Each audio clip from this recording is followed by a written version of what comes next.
إنسان كوكبي النون، عنواني هو حيث أكون، قلبي بالعالم مسكون، يصعب تحديد العنوان.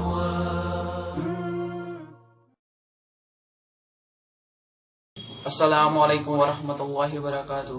ان الحمد للہ نحمده ونستعینه ونستغفر ونعوذ باللہ من شرور انفسنا ومن سیئات اعمالنا، من يهده الله فلا مضل له ومن يضلل فلا هادي له، واشهد ان لا اله الا الله وحده لا شريك له، واشهد ان محمدا عبده ورسوله.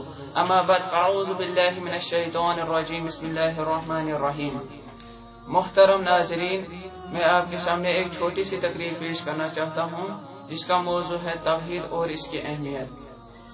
کلمۃ توحید، لا الہ الا اللہ، جس توحید کے لیے اللہ سبحانہ و تعالی نے بے شمار انبیاء اور رسولوں کو بھیجا، جس توحید کے بغیر نہ انسان کی دنیا میں نجات نہ آخرت میں نجات.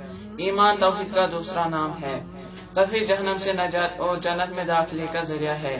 توحید کا مطلب ہوتا ہے ایک کرنا، اور معاشرت میں اس کا معنی ہوتا ہے اللہ کی ذات کو اس کی عبادت میں، ربوبیت میں اور تمام اسماء و صفات میں ایک مانا جائے.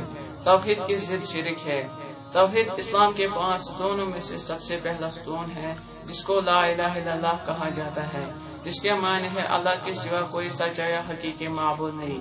دنیا میں جتنے بھی نبی اور رسول آئے، سب کی بعثت کا صرف ایک ہی مقصد تھا، اللہ کے بندے ایک ہی اللہ کی عبادت کرے اور اس کے ساتھ کسی کو شریک نہ ٹھہرائے. یہ وہ دولت ہے جس کے لیے تمام صحابہ نے بے شمار تکلیفیں اٹھائی، جس کے لیے حضرت سمیہ رضی اللہ تعالی عنہا نے دردناک طریقے سے شہید ہونا پسند کیا. توحید جن اور انسان کی پیدائش کا بنیادی مقصد ہے. اللہ سبحانہ و تعالی قرآن مجید میں فرماتے ہیں، وَمَا خَلَقْتُ الْجِنَّ وَالْإِنسَ إِلَّا لِيَعْبُدُونِ، ہم نے جن اور انسان کو پیدا نہیں کیا مگر صرف اپنی عبادت کے لیے. سورہ داریہ آیت نمبر 56. نبی کریم صلی اللہ علیہ وسلم نے فرمایا، اللہ کا حق بندوں پر یہ ہے کہ صرف اس کی عبادت کرے اور کسی کو اس کا شریک نہ ٹھہرائے، اور بندوں کا حق اللہ پر یہ ہے کہ جو کوئی شریک نہ کرے اسے عذاب نہ دے. صحیح بخاری. وآخر دعوانا ان الحمد للہ رب العالمین.